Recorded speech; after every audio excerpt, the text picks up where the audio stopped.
People that escaped a bad relationship.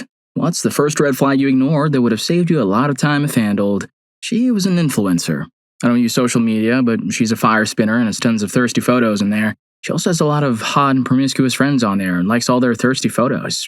For the last 3 years of her relationship, she talked to people on there more than me, and there wasn't a single photo of me on her page. When things got rocky, she went to Burning Man without me while I was busy in escrow buying a house for us to live in. She ended up sleeping with someone she had built a relationship with on social media, a relationship that I had actually encouraged. The person had also done a photo shoot of her earlier in the year while she was out of town. She was completely cool with all of this until she cheated, but I'm realizing now it should have been a huge red flag. At least she told me right away, but that honesty was a double-edged sword. She also told me that the feeling she felt in the intimacy with that person blew away anything we had, and she was unwilling to end that new relationship. She still wanted to be with me, because I 100% supported her and she's disabled, but ideally wanted to be polyamorous and made it clear she didn't enjoy romance with me. I felt so used. Story 2. Not being able to figure out what I did to make her mad. It was unavoidable. I had no idea what would set her off, so I started being careful about what I mentioned and what I'd do. She would still find things, so I adjusted. 8 years later, I didn't interact with anyone or talk about anything. I just kept to myself. Eventually I got out, and now 10 years later, it's still hard to adjust. I was a very social person before her, but now I have issues interacting with people or sharing personal information about myself. It's funny how my brain changed. Before, I'd come up to you and say something like, "Hey, how was your weekend?" Mine was great. I went to the movies and saw some movie. If you like movies, you should check it out. Now, I'll just say hi. If you ask me what I did, I'll say I went to a movie, but purposely not say which one and reply in a way that lets you know I'm not interested in the interaction. This is all because for so long, too many details led to too many arguments. Story 3. The first red flag appeared on our 4th date. We met up with some of my friends and had a few drinks while we chatted. My car, which I'd driven, got towed. I didn't live more than a mile and a half away, and on the walk home, he verbally tore into me about what gross witches my friend and I were for being intimately active before we turned 18. This was a very brief topic of conversation, and I don't even remember why it came up. He berated me until we got back to my place, and I, a young 20-something, had enough and burst into tears.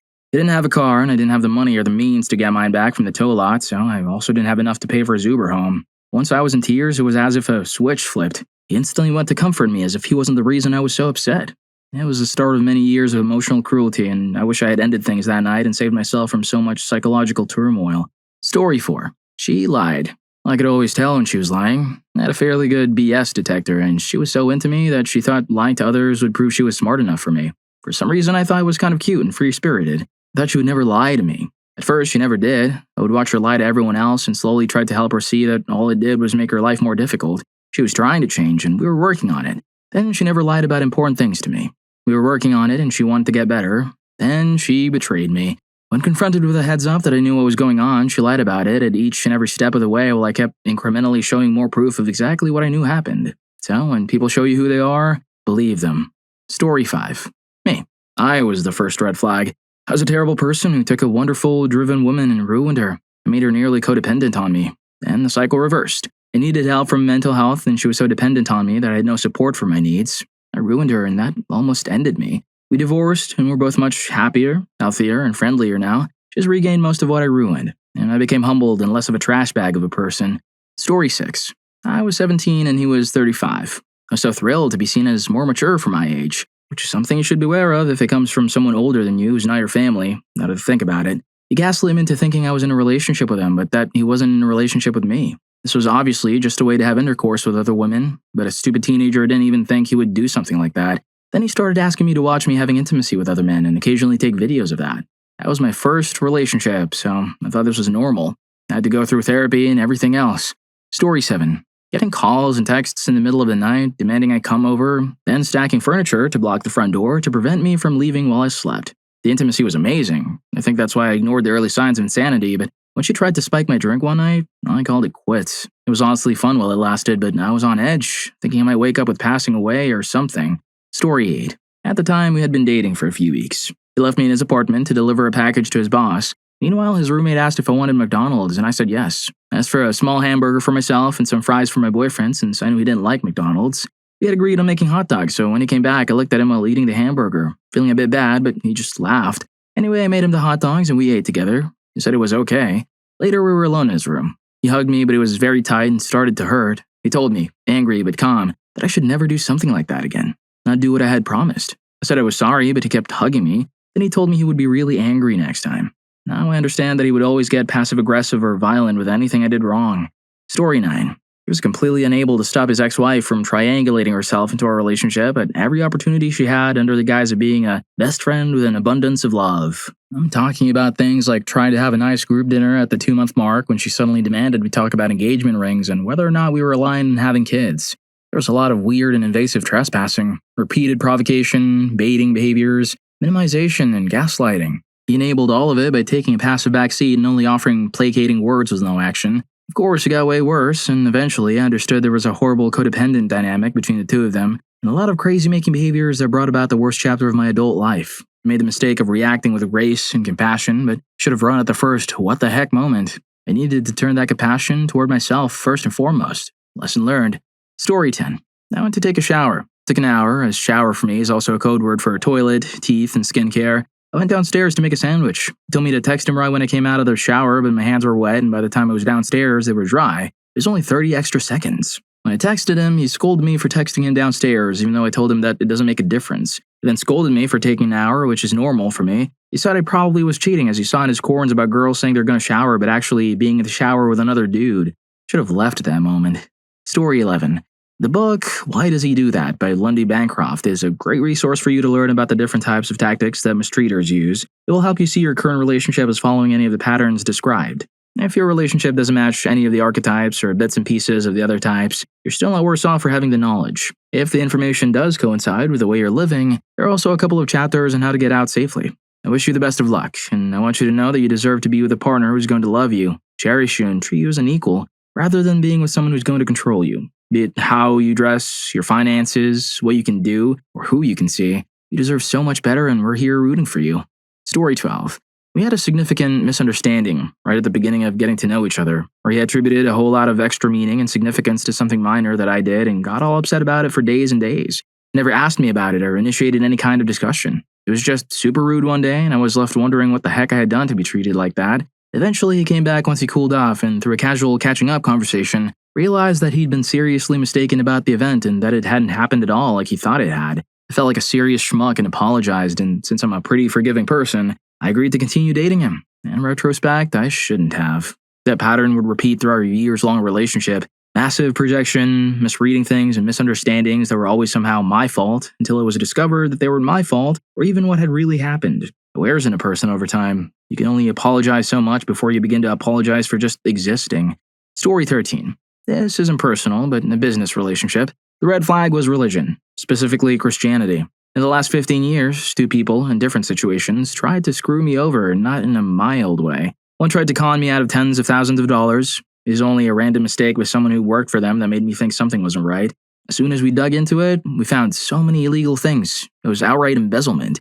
The second person worked for me, but secretly founded a competing business using my contacts and resources. They left, and when that business failed, they sued me, alleging a massive pile of lies. Thankfully, so much of what they were alleging was demonstrably false, and in the end, their lawyers were begging me to settle for anything. They barely got anything, but it cost me over $50,000 to fight them and educate myself on this stuff. Both of these people were religious and would tell you about their faith the first time you met them, often in the first 10 minutes. Now, when anyone I meet for the first time starts talking about their religion or faith, I instantly go on guard because so many people use it as a crutch for their terrible or evil personality traits. Story 14. I always had to smooth over their emotional outbursts to others. Whether they were intoxicated or sober, they didn't care about the consequences, even if it meant damaging a friendship of mine. There was one time I purposefully pushed one of my ex's friend's buns to see how he'd react, and he acted like I was a horrible person with no manners. It was not only infuriating, but also hypocritical. Also small talk. They never went out of their way to do normal and expected social courtesies, like introducing themselves to people close to me and being normal while doing so. I was always on edge that they were going to say something bad or inappropriate. Out of all the crappy things that occurred in that relationship, the points I made above still baffle me to this day. How could a grown man act that way and still navigate society with a chip on his shoulder? Story 15. She came from a chaotic, broken family. Her mother and father were divorced. He was on his third marriage and she was on her second. She had 4 kids by 3 fathers. Her older half-brother and sister were both married to awful people and subsequently divorced.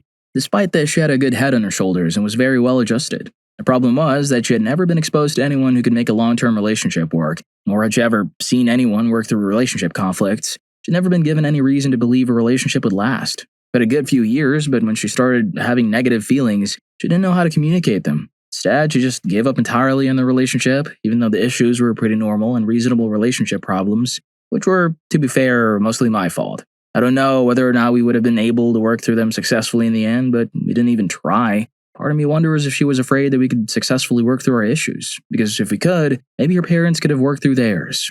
Story 16. The massive pile of clothes in the corner of the room, in her early 30s, was a major red flag. I spent the next 5 years cooking, cleaning, and paying the bills so she could focus on learning to be a hairdresser. We met working in finance together. 2 months before she qualified, she left me for a client. She's now divorced with 2 kids and is a feminist author. Her bio includes the line, "Men don't do enough around the house." She cooked the same awful rice dish twice in those 5 years and nothing else. My mom found it hilarious. My sister wants to hunt her down and throw dirty laundry at her. There were a few red flags, to be honest. Story 17. She was always angry with me about something. She was never wrong, nor did she ever apologize, not being able to figure out what I did to make her mad. I realized how excited I was for the days when she was away and I was at home. Her getting offended by completely innocuous stuff and my having to constantly apologize for my wording and actions because of it. The constant jokes that were actually just hurtful comments disguised as humor. I've known her for 15 years. We dated for 3, broke up. I thought it was because she was in NYC and I was in NJ, and got back together 6 years ago and she moved out here. I pulled these from other posts and they all fit my situation. I've been thinking lately about if we were right for each other. Because we're constantly at odds or I'm getting the silent treatment. We can't even go on vacation without a fight starting, but worst of all is when she proudly said I can't trust her not to lie to me about things. Not about cheating or other big stuff, but about everyday conversations. This is mostly gaslighting. She'll say things like, "I never said that," etc. Oh, and she never answers a question directly. I've specifically said, "Please just answer what I've asked." Now it's a power thing or something. Story 18. There were a lot of red flags. She would do a little spin before entering a car because she said she would have bad luck if she didn't, which were OCD traits. She told me she was a bartender but refused to tell me the name of the bar she worked at. It turns out she was a club dancer, which I wouldn't have minded if she had been honest about it. She didn't want to hold my hand or do anything that made us look like a couple in public because then other men wouldn't buy her drinks. This was ridiculous because I always offered to pay for our drinks, but she specifically wanted other men to buy her drinks. She ended up cheating on me a whole bunch. Story 19. His constant negativity and criticism were a major red flag. My ex suffers from severe depression and we're always complaining about how miserable his life was. I also struggle with depression, so I did my best to be compassionate and hold space for him. He's an intelligent guy who understands the importance of taking care of your mental health, but who is perpetually stuck in a cycle of negativity and hopelessness. I felt similarly about myself at the time, and it was comforting for me to struggle alongside someone rather than struggle alone. Within the first year, I began having doubts about the relationship and whether or not it was particularly healthy, but I believed so much in his potential that I stayed. We spent 4 to 5 years feeding on each other's misery until I eventually could no longer live that way and broke up with him. If I had listened to my intuition early on, I could have saved myself from years of being weighed down by a deeply unsatisfying relationship. I don't regret it though, because I still think he's a good person, and I learned so much about myself during and after my time with him. Plus, those dark years ultimately led me to my current partner, who constantly inspires me to better myself rather than be complacent to my unhappiness. Story 20. A completely messed up family. The girl was pretty sweet and we had a decade-long run, but her family was a group of the most regressive, substance-misusing people you can imagine. I thought showing her what a supportive and loving family looked like would help her heal and move on. In the end, I just ended up enduring years of mistreatment from people who loathed my existence. Ultimately, she took off for a 2-week trip to Hawaii with the alcoholic, substance-fixated guy who was her babysitter when she was little, all while I was at work. I'll never put myself through that again. If a person still has family bonds and that family is a burning trash can, run the other way. You can't save them, and the damage you take on can leave you messed up for years. That's a sad truth. Story 21. About 6 months into the relationship, she blew off our date night right before we were about to leave for a basketball game. As a high school teacher, she said she would be gone for about an hour and we would go to dinner as soon as she got home. I stupidly waited with my shoes on the couch until 6 a.m. the next morning when she rolled in. She didn't answer my calls all night after she left. She gave me a terrible story about locking her phone and keys in her car at the school, getting locked out and staying at her friend's house. Funny thing was, 4 days later, we went over to that friend's house for dinner, and as we were walking up to the door, she had to call her friend to make sure she was at the right house because she had never been there before. Yeah, I was dumb. Story 22. I proposed to my girlfriend by cutting up all of my plaid shirts she didn't like and hand-sewing them into a pillowcase with "Will you marry me" on it. I'm not very crafty. I was busy with grad school, so this was a multi-month effort, not to mention all the ribbing from engineering roommates. The first thing she said when I gave it to her was, "You should have made it bigger since I have a body pillow." Then she critiqued the buttons. I just used the normal button spacing on a shirt. Then she said, "I guess." There were so many red flags, but that really should have been the final one. Story 23. Love bombing. I was 17 or 18 at the time and had never heard of love bombing. It took me a couple more years to learn about it and be able to identify that this is what happened. Started talking to someone I had mutual friends with but had never met. He was sweet and cute, but within not even 2 weeks and without us having met, he was already saying that he loved me and promising all of these things. We ended up meeting, and the first couple of months were perfect. After those perfect months, the mistreatment started. He began commenting on my body and my appearance, even saying that he would sleep with other women if he had the chance, or how lucky one of his friends was to be with a gorgeous woman. He also coerced me into intimacy. I was young, though, and in love, and I don't think I would have broken up with him.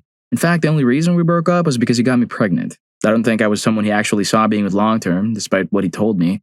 I'm also pretty sure that he cheated on me the night before we broke up. So if you think someone is promising a lot, being too sweet, or moving too quickly for the short time you've been talking, I would look into love bombing to see if it applies, and run. If you're enjoying the video, don't forget to hit that subscribe and like button for more videos like this. Story 24. I'd never been an angry person. I was always the laughing, fun, and down for anything girl. One night, I got so mad at him that I yelled and threw a bowl across the room. It made me feel angry, helpless, and crazy.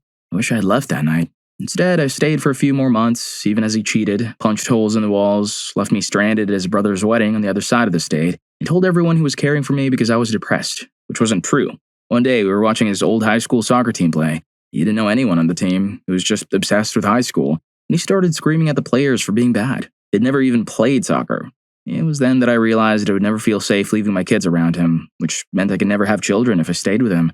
Finally left, a few days later, to which he responded by proposing to me, threatening to call the police to have them make me give back every single gift he had ever bought me, threatening my next boyfriend with a knife, and eventually stalking me. He was smart and charismatic, and after being with him, I was so broken that nearly everyone in our friend group took his side. He was arrested and expelled from our college, so luckily I never had to see him again. He would just text me and ask around for my new phone number every time it changed. He teaches middle school drama now. Married a girl nearly a decade younger than him in high school. I expect he'll be in the news again one day. Story 25. We were friends before we dated, and sometimes he would get really obviously jealous towards me. It made no sense because he was really handsome, prettier than me by miles, but if I happened to be wearing something nice and got the odd once-in-a-blue-moon compliment, it would look like someone had driven a knife through his heart. It spiraled out of control once we started higher education and had different professional prospects. Eventually, I found myself dating my worst hater, basically, which is funny now. I initially looked past it by rationalizing that everyone gets jealous and it's not fair to discard them for that feeling alone. I didn't even factor in his witchier behavior properly connected with the jealousy. I was down bad. Story 26. When you bring up an issue that is really impacting your mental health and they flip the script, that's a major red flag. It'll start small, like, it wasn't my intention, with no apology. Then it slowly builds up to, you're making me feel like a schmuck. It's a slippery slope and you don't realize how quickly you're sliding down it. It's very similar to the frog in boiling water analogy. I was practically drowning in it. They'll never want to rebuild and will take it all out on you, making it seem like you're the one causing the issues, even when you're just trying to take corrective action to fix a rough patch in the relationship. One day, the rose-tinted lenses came off and I began to ask her why she did those things. A week later, she dumped me because she was tired of me and mad at me because I wouldn't be her therapist. Even though I had begged her to get one for nearly a year and a half of dating and 2 years of knowing her. The grass has been much greener on the other side, but I still hurt and miss her even though I shouldn't. Reach out to friends and family to sanity check and see that you're not the crazy one for thinking logically and listen to their advice, even if it isn't what you want to hear. Those are just the red flags I've experienced, but looking through this post now, I realized I missed so many more throughout the entire relationship. Story 27. He dubbed himself a semi-professional esports gamer. It didn't matter that I was sensitive to loud noises. He would scream at the top of his lungs online with his friends at any hour of the day. I recall he was kicked from a couple of leagues for being a toxic team player. That should have told me enough right there. He wouldn't let me buy a microwave. Then I wasn't allowed to use the dishwasher in our apartment that I paid the full down payment on, including $2,000 for the U-Haul and travel, etc. After that, I wasn't allowed to hang out with my friends. The final straw was when he got angry when I told him my sister was moving to the same city as us. I was so excited and he immediately put me down and told me what a bad idea it was to have family nearby. In retrospect, though, I should have packed my bags the minute I watched a grown man scream at the top of his lungs because he lost a game of Smite. We broke up one morning when I was in a ball on the floor of our bedroom, crying and dealing with some recent grief. He walked in and said he couldn't do it anymore, that it was over. But then he told me to leave the apartment I had paid for so he could have space for a few days. He also didn't have a license, so there was that. I drove to my parents' house 2 hours away for a few days. When I came back, he tried to convince me to be roommates, saying he would take the other bedroom. I laughed and said, "No way, you need to be out ASAP." Story 28. Before we were even an official couple, my ex told me the story about the scorpion who convinces the frog to help him cross a river, promises not to sting him, and then does it anyway. I can't remember if they both drowned in his retelling or if his narcissism blinded him to the whole point of the fable and the scorpion was just an admirably successful sociopath to him who ended the frog after he got what he wanted. Either way, looking back after 19 years with him, 12 years married and one child, I'm embarrassed and furious with myself for thinking this was just a weird, quirky moment where he was trying to impress me with his knowledge of fables. I was a Latin and history major, being a bit of an edgelord. It haunts me. The smug look of victory in his face when I laughed it off like, "Oh, you," and the way he asked, "But you get it, right?" I should have run so fast from that relationship. Instead, I let myself become his frog. Story 29. The red flag wasn't from the guy himself, but from the person who set me up with him. When she said I should go out with this guy, she basically just said, "He's lonely and hasn't been in a relationship in a while and doesn't get out much," without listing any good qualities about him or explaining why we'd be compatible. It turns out the reason he was lonely and hadn't been in a relationship in a while is because he liked to discuss why certain types of women deserve to be harmed. The person who set me up was horrified when I told her these details, though she did admit to thinking he was bad at social skills and might do better with a nice girlfriend helping him out. Story 30. I'm going to comment on non-romantic relationships because I wish the world were as proactive about encouraging departures from toxic family and friend relationships. The red flags below are a composite of traits from my mother and several former friends who were essentially copies of her. It took me a long time to recognize how much I was replaying my relationship with her through them. Of course, these can also apply to romantic relationships. Explosive, out-of-the-blue anger. This includes temper tantrums, name-calling, and righteous indignation that's consistently downplayed, excused, or denied. It's often followed by overly sweet behavior to erase the outburst. In a parent's case, you might spend decades excusing it, but in friendships, it's become easier for me to recognize that I have zero tolerance for people who can't regulate their emotions. The minute I see an outburst like this, I'm out. If that seems harsh, I've had robust, honest friendships for 30 years where people manage not to disrespect me in this way. I had to get a lot of help before I realized that they were the ones who needed help.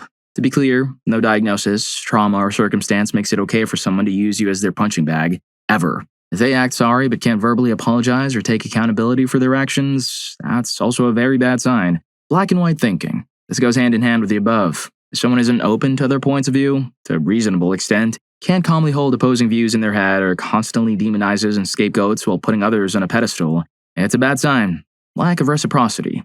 It's crazy to me how long I spent on some people who never genuinely asked me how I was doing, but instead just launched into talking about themselves. I fell prey to it because I wanted the ego boost of feeling needed, like a therapist and a good listener. It took me years in some cases to realize that I held no value beyond being a receptacle. If they truly don't have space inside themselves for things that are not theirs, it's time to let go.